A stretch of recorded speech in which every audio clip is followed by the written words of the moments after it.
За сайн байцгаана уу? Ютад маш сайхан дулаарч байна. Сая хэд хоног аягүй хүүтэн байсан, одоо дулаараад нар гараад маш гоё болж байна. За энэхүү сайхан өглөөний мэндэ. Тэгээ өчигдөр та бүхэндээ би эцэг эхчүүдэд зориулаа тий. Бид нэр надад бас сонсох хэрэгцээ байдаг шиг танай хүүхдүүдэд ч гэсэндээ бас тэр хэрэгцээ байгаа гэж хэлсэн дээ. Тэр талаар хуваалцсан. Тийм өнөөдөр болохоор би юуны талаар хуваалцах вэ гэхээр би нэг та нарт бичлэг оруулсан байсан. Зарим хүмүүс 18 хүн үзсэн байсан баха. Би 2 төрлийн хаалганд орж байгаа гэд тий.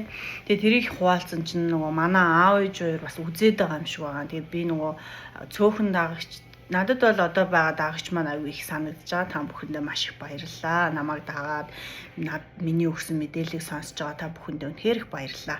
За тэгвэл би 500 дагагчтай олчгороо яг ямар хүн дагж байгаагаа тэрийг одоо хянтаад ингээд блоклж болд юм байна л да. Тэгээ одоо манай аав ээж хоёр үзээд байгаа болохоор юм шиг байгаа. Тэгээд ерөөдөө бидний дунд жоохон маргаан гараад чи ингээд янз бүрийн бичлэгээ бити тавиад хүмүүст ингээд юмаа ингээд бити яриад ер нь манай аав ээж чинь 1950-аад оны хүмүүс ахгүй юу. Тэгэхээр ер нь жоохон хатуу хүмүүс. Тэгээд намайг аягүй шүүмжлээ загнаа. Тэгээд хэд хоног жоохон сэтгэл санаагаар унсаа. Яагаад тэгэхээр хүний эцэг их охиноо ингээд дэмжихгүй те хийж байгаа зүйл нэгэд өөртөө хизээч ингээд уцаа хасаад камерын өмнө ярьж байгаагүй болохоор ингээд аягүй эвгүй санагдаад байгаа шүү байгаа.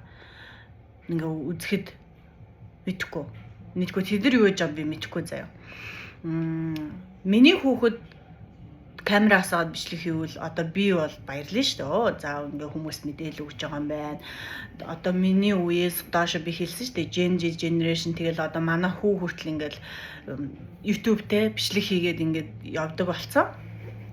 Тэгээд бидний үе болохоор юм контент хийдэг, рeel хийдэг одоо юм арай нээлттэй хүмүүс ингээд за ийм болсон шүү. Одоо би жишээ нь те за миний зүрх хөвдөөд ийм анштай байжгаад ингээ идэгсэн шүү. Би ийм depressionтэй байжгаад ингээд идэгсэн шүү гэдэг зүйлсүүдийг ингээ ярихаар хуваалцаад ингээд хүмүүс тэндээс нь мэдээлэл аваад яг надтай адилхан ингээд байдалтай байгаа, гарч чадахгүй байгаа, эмчилгээ аваад авч чадахгүй байгаа хүмүүс байвал тэрийг үзээд ингээд энийг дагаад үзье ч юм уу те хэрэгтэй байх гэдэг үднэс би хуваалцаж байгаа байхгүй юу. Жишээ нь одоо ходоод өвдлөө те миний ходоод ингээ амар өвдлөө. Ходоод өвдөхөд би ходоодны Америк ингэж эмчилд юм байна. Монголын эмчилгээг ингээд хийсэн чинь би миний ходоодны одоо бөөжөд исэн, гүйлгээд исэн арилжлаа ч юм уу те. Иймэрхүү туршлагуудаа хуваалцаад явж байгаа болохоор надад бол нэг амар тийм асуудал биш заа. Яг би ярьж л байвал ярьж гаргаж байгаа учраас надад гаргаж ийна гэдэг чинь би ингээд стрессээ ингээ гаргаад одоо ингээд тайвширч байгаа байхгүй юу. Тэгэнгүүт аав ээж хоёрт ингээ таалагдахгүй байгаа. За тэгээ та нараас хүүхдүүдээ ингээ битээ тэг ингэж хорж боож те. За чи наатгаал хийхгүй шүү. Чи энэ мэргэжлийг сонгохгүй шүү те. Чи энийг л хий гэдэг юм өөрсдийнхөө бодлыг ингэж битээ тулгаарай. Тэр хүн чинь одоо өөрийн гэсэн үзэл бодолтой одоо өөрийн гэсэн мөрөөдөлтэй те. Би жишээ нь ингээд миний мөрөөдөл ингээ маш том мөрөөдөлтэй заяа. Манай аав ээжийг мөрөөдөж байгаа миний мөрөөдлийг ингээ сонсвол баг чи надтай хүрч чадахгүй хаа гэж бодон заяа. Тэгвэл миний доош үеийн одоо миний бичлэгийг 25-38 насны хүмүүс үздэг гэсэн шүү дээ. Ихэвчлэн эмэгтэй хүмүүс те. Тэгвэл тэр хүмүүс ингээд бас залуу надаас доошо залуу хүүхдүүд чинь бас өөрийн гэсэн мөрөөдөлтэй байгаа. Ганц би явж байгаа хүмүүс ч байгаа те. Тэгэхээр хүн болгоны явах зам нь өөр. Бид нар ингээд нааша энэ дэлхий дээр ирэхдээ төлөвлөөд бурхны өсөн төлөвлөгөө гаргаад тэр төлөвлөгөөнийхээ дагуу зөвшөөрөөд тэгээд энэ дэлхий дээр ирсэн байхгүй юу. Энэ дэлхий бол одоо суралцах дэлхий. Та нар ингээ бусад хүмүүсийн одоо бичлэгүүдийг бичлэгүүдийг ингээ үзэж байгаа. Одоо сүүлийн үед манифест хийдэг те. Даалд ухамсар аягүй ярьдаг байсан. Даалд ухамсартай хүн юу бодно тэр нь одоогийн энэ ертөнцид биелнэ. Universe гэл те. Тэгвэл зарим нь ингээ буддаа ингээ янз бүрийн өөрсдийнхөө итгэл үнэмшлэрээ ингээ явж байгаа. Тэгтээ бүгд очих зам нь яг нэг. Бүгд л яг адилхан бурхныг хайж байгаа. Бүгд л үхсний дараа амьдрал байгаа болов. Энэ дэлхий дээр үхсэн ганц л амьдран дуртай юмаа хийж жоод үхэн дараа нь амьдрал байхгүй юм чинь гэж зарим хүмүүс боддог байж болно. Тэр болгонд бид нар ингэж тэр бодлын зогсоож хорж боож болохгүй байхгүй юу? Яг тэгэхээр тэр хүмүүсийнхаа итгэл үнэмшил, тэр хүмүүсийнхаа одоо бодлыг хүндэтгэх хэрэгтэй. За би бол ингээд та нарт хуваалцчаа. Би бол ингээд суралцаа явж байгаа. Ингээд маш олон туршлагатай. Би өөрийнхөө хөгжүүлэхийн тулд энэ олон одоо өөртөө тохиолдсон энэ одоо асуудлуудаа шийдэд явах ингээд хүч зоригийг хаанаас авдаг вэ гэхээр би өөртөө заяа ментор авсан, хамгийн үнэтэй менторыг авсан, коуч авсан, сэтгэл засалж авсан, сэтгэл зүйч авсан, тэгээ ингээд бүх өөрөөсөө дээшээ одоо мэдлэгтэй хүмүүсээс мэдээлэл аваад тэгээ дээрээс ингээ ном уншаад тэгээ өөрийнхөө ингээ эмчлээд ангаасан хүн байхгүй юу. Жишээ нь депрешнд орчлоо гэхэд за хүнд 7 мэдрэхүй байд юм байна. За тэр 7 мэдрэхүй та нар мэдж байгаа тийм харах, үнэрлэх, амтлах, сонсох, мэдрэх тэгээд тэнцвэртэй байдал, тэнцвэр тэгээд 7-т нь болохоор одоо биеийн мэдрэхүү гэж байгаа. Хүрэх, ингээд тэврэх, ингээд массаж хийх, биеийн арсандаа хүрээд өвдөж гэнэ үгүй юу, тэрийг мэдрэх. Энэ надад сэтгэл зүйчтэй одоо энэ бүх хүмүүст ингээд уулзаад би ингээд мөнгө төлж байгаа. За маш их хэмжээний. Би өөрийнхөө боловсруулах, өөрийнхөө одоо гоо сайхан одоо өөртөө тэр заруулах мөнгөө хизээж би өөрөөсөө харамлдаггүй. Шууд ингээд зарцуулж $500 байна, $1000 байна, $1500 байна хамаагүй. Би ингээд өөрөө идэгжил байвал би хамаагүй гэдэг ингээд зарцуулаа явсан. Би ингээд хипносис буюу ховсын эмчилгээ хүртэл хийж гэж үзсэн. $1000 төлөөд. За ингээд бүх эмчилгээгээ аваад өөрөө ингээд даван тулаад гараад ирсний дараа би эндээс энэ хүмүүс ярианаас нэг л зүйл ойлгож. Чи 7 метр хүүгээ ингээд ажиглах хэрэгтэй. Тэр чинь яг нөгөө юу яаж гинэ үү? Ажиллаж гинэ үү? Хүний одоо медитейшн хийхээр би медитейшн хийдэг өглөө орой. Медитейшн хийхээр 7 хүрд гэж ярьдаг тийм энергийн 7 хүрд. За тэгвэл тэр 7 хүрдийнх нь нэг нь байхгүй болчоор тэр энерги тэнцвэрдээ алдаад би өвдөх ингээд ямар юм болдог гэж ярьж байгаа байхгүй юу? Тэгээ маш миний бодлоос манай сэтгэл зүйч хийж байгаа энэ 7 мэдрэхүйг хүн ингээд мэдэрж явах хэрэгтэй. Уурлах окей. Хүн ууралж явах хэрэгтэй. Уураа гаргаж хитрхи их биш. Тэгээ хүмүүс надаас ингэ асуудаг. Чи ингээд амар удаан ингээд депрешнд явсан юм шүү дээ. Ингээд 4-5 жил ингээд депрешнд явсан юм эмчилгээ хийгээд ингээд явцсан. Тэгвэл гэр бүл чинь яаж ийна?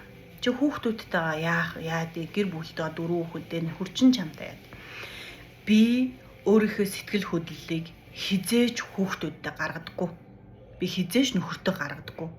Яагаад гэж энэ миний асуудал, энэ миний зовлон, энэ миний туулах ёстой зүйл болохоос би өнөөдөр ингээл гунаал хүүхдүүдтэй гаргаал ингээд авах юм бол тэдний сэтгэл зүйч эвдэрчдэг байхгүй.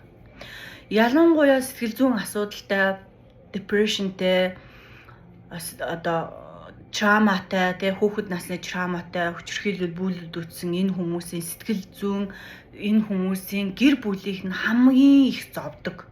Хамгийн их зовхоос гадна хамгийн чухал одоо суурийг тэндээс гарах юм үндсийг нь тавьж өгдөг байхгүй. Тэгэхээр та сэтгэл зүйж орсон бол хажуунаас ч хүн чинь тэр чархыг чинь маажаад улам сэдрээгээд байх юм бол тэр хүнээс холдоод өөр газар амьдраад тэр найз нөхдөөсөө холдоод өөрөө ганцаараа өөр газар очиж амьдраад тэгээд дасгал бүр хамгийн сайн дасгал хийгээ тэгээ ингээд явах юм бол та тэр сэтгэл зүйн асуудал болон өөрийнхөө биеийн эрүүл мэндийн асуудлуудаас гарч чаднаа. Тэгээ би бурханд итгэдэг. Надад миний энэ ярьж байгаа би ярих зүйлээ дандаа ингээд намайг одоо хүн болгон ярьж байгаа хүн болгон spiritual буюу одоо сүнс байдаг, хөтлөж явдаг сүнс байдаг гэж яддаг. Тэгвэл намаагаас хөтлөж явдаг сүнс байдаг.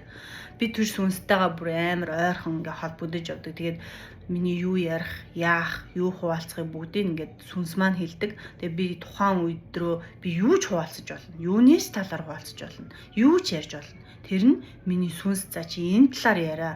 Энийг хүмүүст ингээд хуваалцаад үз гэсэн утнаас би ярьж байгаа гэсэн үг байхгүй юу.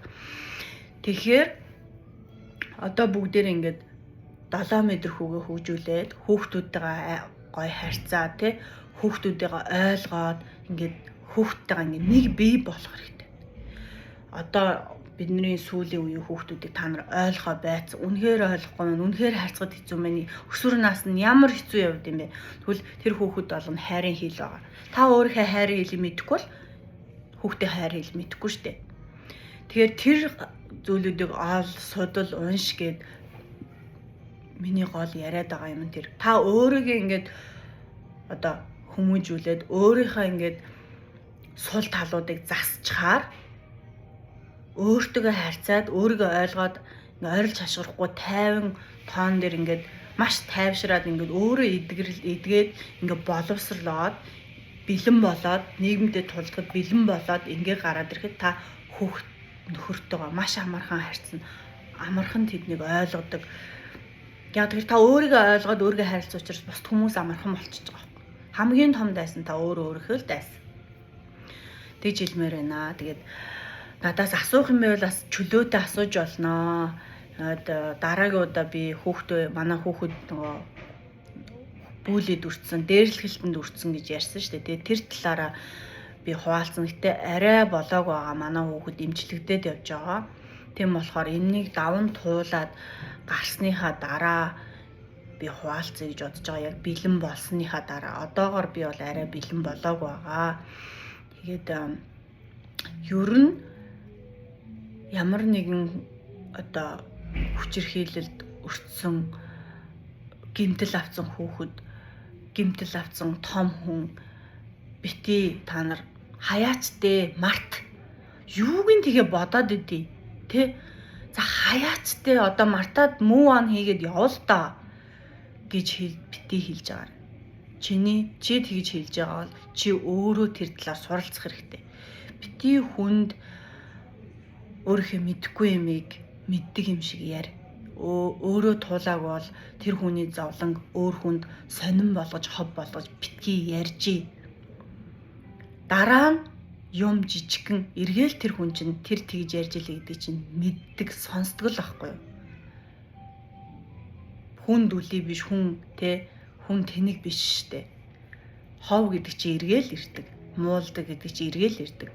Ойр дотны чи хайртай хүн чи өвдсөн, сэтгэл санаагаар унсан, би нүгдөө залах. Ёо, чи одоо залуу хөдөж ямар их өвчин ороод юм бэ? Хүний хараалт туссан юм уу ч юм уу те? Тиймэр хүн битээ хэл. Яг тэгэхээр тэр хүн туулах ёстойгоо л туулж байгаа. Өөрөө даван гараад хүчрхийг нэгэн болох тэр замыг өгж байгаа. Бурхан өгж байгаа байхгүй. Дараа нь юмны манай аав хэлдэг. Юмны мацаа хол. Дараа нь та тэр хүн дээр гуйгаад очих цаг ирж магадгүй штэ. Би ингээд бүх юма даван туулаад би өөрийн гэсэн компани байгуулад би ажил амьдрал бизнес хийгээд амжилттай яваад намайг муулаад муу ярьж исэн хүн та манай компани дээр ажлын ярилцлаганд ирээд орж явахыг үгүйсэхгүй шүү. Юм гэдэг чинь иргэдгийн юм гэдэг чинь ээж дараатай байдаг байхгүй юу? Хүний амьдрал үргэж төгс ингээд нэгэн зэмлэлээр байдаггүй. Хүн нэг харьцахгүй байгаа хүнтэй эргэж уулздаг байхгүй юу? Уулзах ёстой л уулзсан заяа. Тийм ичвэр байдалд орохыг хүсэхгүй байгаа бол одооноос та нар хүнд хэлэх үгээ муухай харж байгаа тэр бодлоо битгий гарга. Тэрий чи хөөгчөнд дуурай штэ. Тэ?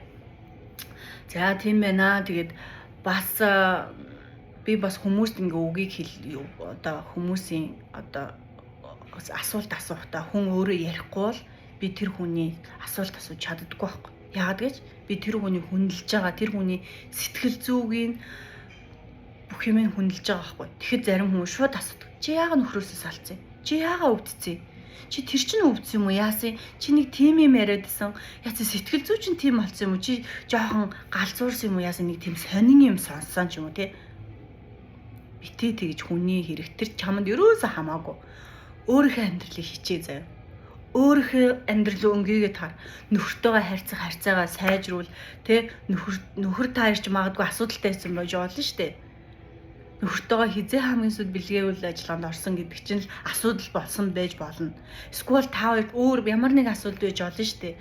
Хүн болгон асуудалгүй байна гэж аахгүй. Өөрийнхөө амьдралыг хичээ, өөрийнхөө амьдралаар яв. Өөрийнхөө замаар гэгээрээд тэр будтай байна уу, бөө байна уу, Христ байна уу тэрийг шүтээд яв. Шүтж байгаа бол шүтсэн шиг шүт.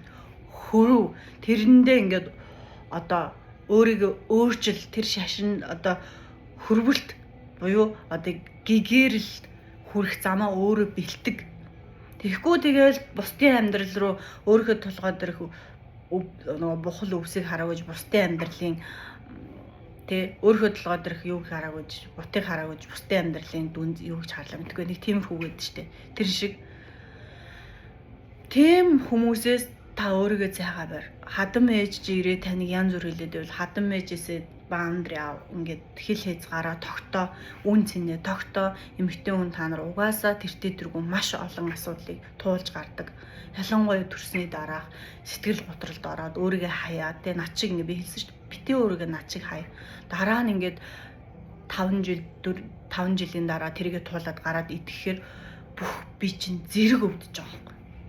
Байхгүй болц. Өөрийгөө бүр ингээд хайцсан.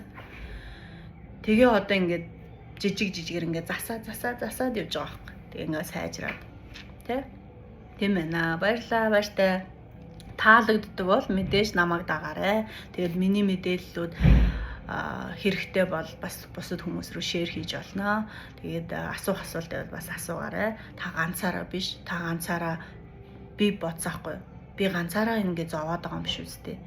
Гээд нөгөө Facebook дээр рeel хийсэн чинь маш олон хүмүүс ходоодны асуудалтай байт юм лээ. Маш олон хүмүүс ходоодондоо хавдартай, хаалгааны заалтай тэ над шиг маш олон эмэгтэйчүүд төрсний дараах тэр давсаг сойлвол тэр унжилт тэ тэрний хаалганд ордсон байлээ шүү. Энэ бол нормал зүйл.